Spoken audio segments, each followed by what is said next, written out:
वाल बेच लो, कंगी नाल वाए हुए वाल बेच लो, 10,000 रुपए किलो वाल बेच लो। जो है ना रेडी वाले वो अक्सर तो आपको पता है गरीब ही होते हैं, मस्कीन होते हैं। वो 300 से लेकर 600 रुपए तक वो मैक्सिमम मिनिमम वो देते हैं मुझे। वधिया गिरी, स्पेशल गिरी, लाजवाब गिरी, 10 रुपए 20 रुपए 30 रुपए दी जिन्ने दी मर्जी लवो।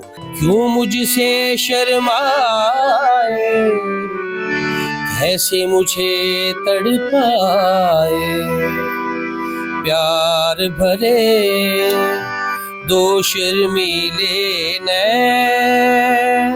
अरसा 35 साल तो हो गए मुझे स्टूडियो से वाबस्तगी। तो बेसिक तो मैं म्यूज़िक डायरेक्टर हूँ, म्यूज़िक बनाता हूँ, क्रिएट भी करता हूँ और इंस्ट्रूमेंट प्ले करता हूँ। तबला मेरा बेसिक है।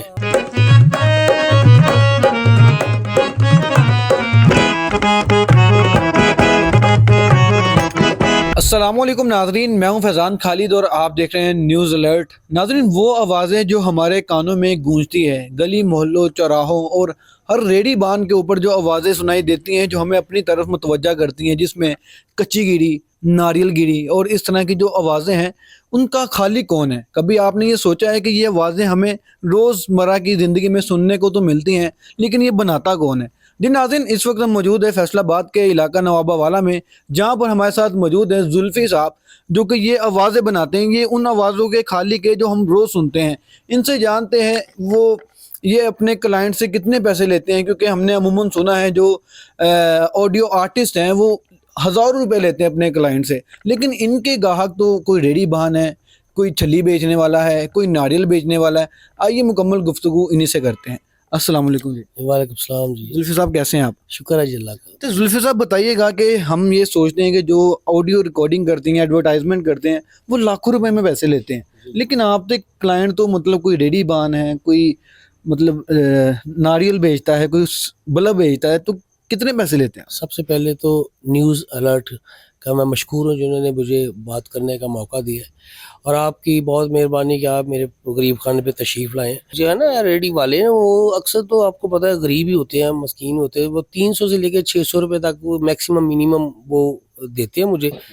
तो मैं कोशिश करता हूँ कि बाज़ औक़ात ऐसे भी आ जाते हैं गरीब जो बिल्कुल ही जिनके पास कुछ नहीं होता। तो मेरा मकसद होता है कि मेरी आवाज़ से अगर इनका रिज़्क चलता है और मुझे भी सवाब का मौका मिलता है तो मैं कर दूँ। यही है बस इसका प्रोसेस। अच्छा ये बताइए कितना टाइम लगता है, मतलब क्योंकि स्टूडियो आपका है, खर्चा कितना आता है, कैसे मैं सारा कुछ मैनेज करते हैं? अरसा 35 साल तो हो गए मुझे स्टूडियो से वाबस्तगी। तो बेसिक तो मैं म्यूज़िक डायरेक्टर हूँ, म्यूज़िक बनाता हूँ, क्रिएट भी करता हूँ और इंस्ट्रूमेंट प्ले करता हूँ। तबला मेरा बेसिक है। तो बहुत जल्दी हो जाता है। ये आवाज़ है 10 मिनट में बन जाती है फेरी वाली आवाज़। अभी तक कितनी आवाज़ें आपने अवाम को दी हैं? कुछ उनमें से सुनाइएगा। पिच क्या होती है, किस तरह से अल्फाजों की अदायगी होती है, हम नाज़रीन तक जी जी, असल में ना जब कोशिश ये होती है कि वो जो टोन है ना वो बाजार का जैसे चीज़ बिकती है वो उसमें एक्सप्रेशन वॉइस में आए। तो अक्सर ज़्यादा से ज़्यादा तो ये है वो वाल बेच लो, कंगी नाल वाए हुए वाल बेच लो, 10,000 रुपए किलो वाल बेच लो, 500 रुपए चटांक वाल बेच लो, कोरे तिल्ली वाले, नक्शी दबकी वाले, लहंगे दुपट्टे कमीज़ां फ्राकां बेच लो। ऐसे होता है जी। छल्ली वाली बात निकालिए। छल्ली, हाँ जी, छल्ली अब छल्ली का सीज़न आ रहा है गर्मियों में। हाँ जी, वधिया छल्ली, गर्मा गर्म छल्ली, स्पैशल छल्ली, 10 दी, 20 दी, 30 दी, 40 दी, जिन्ने दी मर्जी लवो। पैसियां तो छल्ली लो, हर किस्म के कवाड़ तो छल्ली लो। अच्छा जुल्फ़ी साहब ये बताइएगा कि हम जो नारियल की है, मतलब जिगड़ वास्ते भी चंगा है नारियल, मतलब इस तरह का वो कैसे है, मुझे वो भी सुना दे। अच्छा वो सुना तो देता हूँ। वो असल में लिख लेती है ना फिर उसका वो जो है ना नारी छल्ली क्या गिरी गिरी, हाँ जी गिरी गिरी, वधिया गिरी, स्पेशल गिरी, लाजवाब गिरी, 10 रुपए 20 रुपए 30 रुपए दी जिन्ने दी मर्जी लवो। गिरी लाओ, लाजवाब स्पेशल गिरी लाओ, मज़ेदार गिरी लाओ, ताड़ी मेहरबानी गिरी लाओ।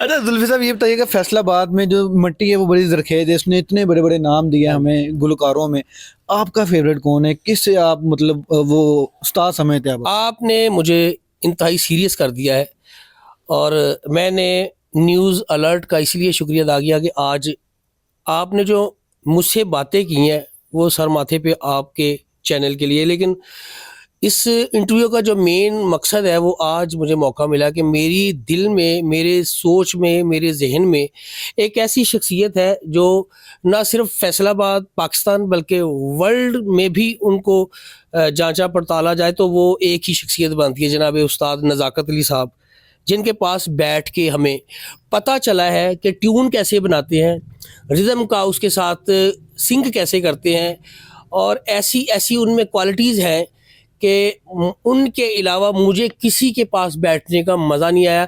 इसका मकसद ये नहीं है कि लोग माइंड कर जाएं। आपने मुझे पूछा है कि आपकी फेवरेट, सारे बहुत मुझसे अच्छे हैं, लेकिन अगर हमने किसी को माना है तो वो हमारे उस्ताद मोहतर जनाब मरहूम नज़ाकत अली साहब ऐसी शख्सियत है, ढोलक, तबला, हारमोनियम, कीबोर्ड और पता नहीं क्या क्या, एक इदारा था वो शोबिज़ का, एक फ़िल्म इंडस्ट्री थे वो खुद भी, शायरी के तसव्वुर और बहुत सारी ऐसी चीज़ें जो हम बैठ के तो सीना बसीना सीखते थे। उस्ताद मोहतरम नज़ाकत साहब ऐसी शख्सियत है, उनके पास जो आम बंदा भी बैठता था वो भी फ़नकार बन जाता था।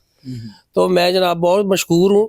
ये मेरी आवाज़ जिस फ़नकार तक पहुँचेगी वो मेरी बात की तायद करेगा कि मैं जिनके बारे में ऐसी बातें कह रहा हूँ वो इस काबिल है। अच्छा सर, ये बताइएगा, बहुत अच्छी बात आपने की, कौन कौन से इंस्ट्रूमेंट है आप बजा लेते हैं, उसका इस्तेमाल कर लेते हैं? और मतलब इतना हुनर होने के बावजूद भी हमने आपकी हालत देखी तो वो बड़ी खस्ता हाली वाली देखी। तो मतलब जो उनके जो शागिर्द हैं, जैसे आपने अली हमजा की बात की या दीगर जो फनकारों की बात की, वो इतने अमीर, आप यहाँ तक क्यों रह गए? बात यह है कि मेरी बैकग्राउंड, मेरे साथ मेरी टीम नहीं है जो मेरे साथ काम करे। तो बच्चे होते हैं जो साथ देते हैं और अब्बा को बढ़ाते हैं काम को। मैं माजरत से ये कहना चाहूँगा कि मुझे स्पोर्ट, फैमिली सपोर्ट नहीं है, मैं अकेला हूँ, इसलिए ऐसी है सूरत हाल। हुकूमत पंजाब को कुछ कहना चाहेंगे? फैसलाबाद में काफ़ी ऐसे फनकार भी हैं जो बहुत बड़ा काम कर पाते हैं, लेकिन वसाइल ना होने की वजह से पूरी दुनिया तक नहीं जाते। हुकूमत पाकिस्तान से मैं रिक्वेस्ट करता हूँ कि आर्ट्स काउंसिल के हवाले से उन्होंने मुझे एक लेटर भी भेजा 40 साल तजर्बे का, तो मेरे कागजात तो उधर जमा है, तो बीमारी भी आती है, फिर जवाल भी है, फिर 50 से अबव एज में म्यूज़िक बजाना मुश्किल होता है। तो मैं, अगर आपके हवाले से मेरी बात गवर्नमेंट पाकिस्तान तक पहुँचे तो वहाँ से जो फंड्स मिलते हैं तो वो अगर मिल जाए तो क्या ही बात है। मैंने कागजात जमा करवाई हैं, लेकिन वो कहते हैं कि फैसलाबाद में भी कागज जमा मैंने करवाए तो थे, तो जो फिल्मों के जो बुक लाइट्स हैं वो चूँकि मैं नहीं हासिल कर सका हूँ, इसलिए मुझे लाहौर से लेटर भी मिला है 40 साल तजर्बे का। तो अगर वो मेरी आवाज़ सुन रहे हैं तो ये उनकी बहुत मेहरबानी, भला होगा, उनकी बहुत शुक्रिया मेहरबानी अगर वो मुझे फ़ंड में मेरा नाम सर फहरिस्त लिख दें। अच्छा सर, जुल्फी साहब, आखिर में मुझे ये बताइएगा, आपने ढेरों आवाज़ें अवाम को दी, आपकी पसंदीदा कौन सी?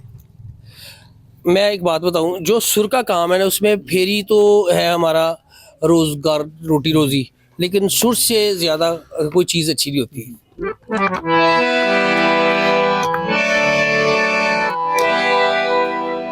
मैं खान साहब की एक स्थाई आपकी इजाज़त से प्यार भरे दो शर्मीले नैन, कोई जाने ना क्यों मुझसे शर्माए, कैसे मुझे तड़पाए। प्यार भरे दो शर्मीले नैन, डर है मुझे तुझी से बिछड़ ना जाऊं, खो के तुझे मिलने की राह न पाऊं। ऐसा ना हो जब भी तेरा नाम लबों पर लाऊं, मैं आंसू बन जाऊं। प्यार भरे दो शर्मीले नैन। जी नाज़रीन, जुल्फ़ी साहब जो कि टैलेंट से भरे हुए हैं, मेरा हुकूमत पंजाब से गुज़ारिश नहीं बल्कि मुतालबा है कि इस तरह के फ़नकारों को उनकी जो मदद की जाए ताकि वो पूरी दुनिया में नाम रोशन कर पाएँ। जो कौमें अपने फ़नकारों की इज़्ज़त और अपने फ़नकारों की कदर कर लेती हैं, वही कौमें कामयाब होती हैं। आज हम हुकूमत पाकिस्तान से ये गुज़ारिश करना चाहेंगे कि जुल्फ़ी साहब और इन समेत जितने भी गुलकार हैं जो अपनी मेहनत के आप तक लोगों को अपनी आवाज़ें दे रहे हैं, जो अपना काम दे रहे हैं, उनकी कदर की जाए और उन्हें एक बड़े लेवल पर काम करने का मौका दिया जाए। इसी के साथ मुझे इजाज़त दें। अल्लाह निगहबान।